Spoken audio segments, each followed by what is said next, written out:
12×24 আর দিয়েছি তাহলে 12 কেজি দিয়েছি।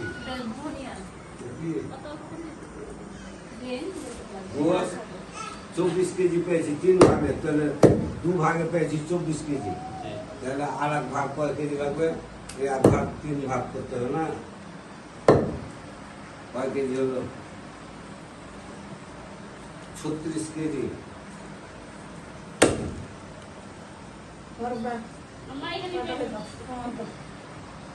যে মাংস পাতিতে কাটা কাটা দিয়ে দিকে ওইটা জেলে কাটা রাখেন চল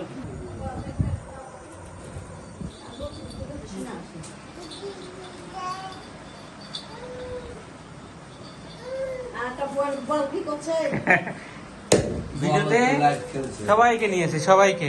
আম্মা একটা কলা গেল ওরাকে দিয়ে দিয়েন তো দেখা যাবে মুখ লাগানি এগুলা বাবু টাকা টাকা দিয়ে টাকা ভালো চলতে দাও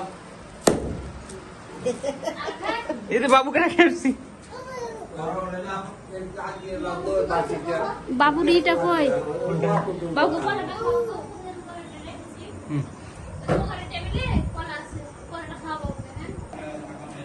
ইয়ে